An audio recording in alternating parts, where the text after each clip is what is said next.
Good evening, my true crime horror fans. I hope you all are doing well out there this evening. And I do have a evening hallowed horror story just for you. This one is where the deceased wife, Mrs. Fulbrook, had started out the uh,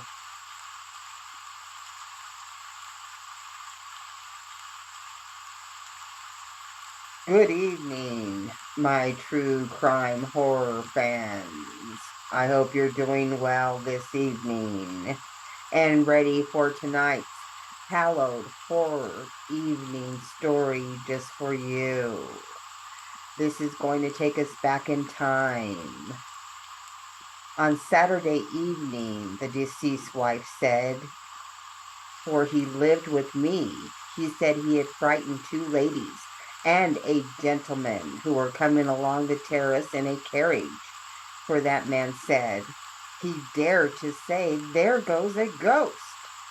That, he said, was no more a ghost than he was, and asked him, using a bad word, did he want a punch in the head?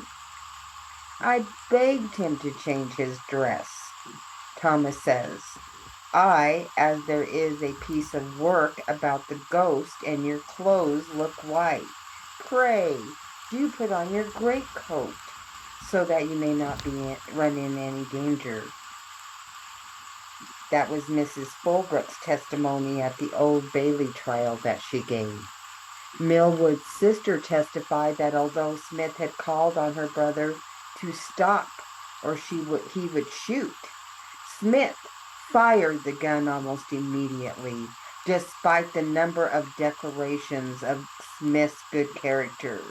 The Chief Judge, Lord Chief Baron Sir Archibald MacDonald, advised the jury that malice was not required of murder, merely an intent to kill. I should betray my duty and injure the public security if I do not persist in asserting that this is a clear case of murder if the facts are to be proved to your satisfaction. All killing, whatever amounts to murder, unless justified by the law or in self-defense. In some cases of some involuntary acts, or some sufficiently violent provocation, it becomes manslaughter. Not one of these circumstances occur here. Lord Chief Baron MacDonald. The Lord Chief Baron observed that Smith had neither acted in self-defense nor shot Millwood by accident. He had not been provoked by the supposed apparition, nor had he attempted to apprehend it. Millwood had not committed any offense to justify being shot, and even if it was the supposed ghost that had been shot, it would not have been acceptable, as frightening people while pretending to be a ghost is not a serious felony, but a far less serious misdemeanor, meriting only a small fine. The judge closed his remarks by presenting facts presented by the witnesses. After considering for an hour, the jury returned a verdict of manslaughter. MacDonald informed the jury the court could not receive such a verdict, and that they must either find Smith guilty of murder or acquit him. That Smith believed Millwood was a ghost was irrelevant. The jury then returned with a verdict. Initial sentence of hanging and dissection was commuted to a year's hard labor.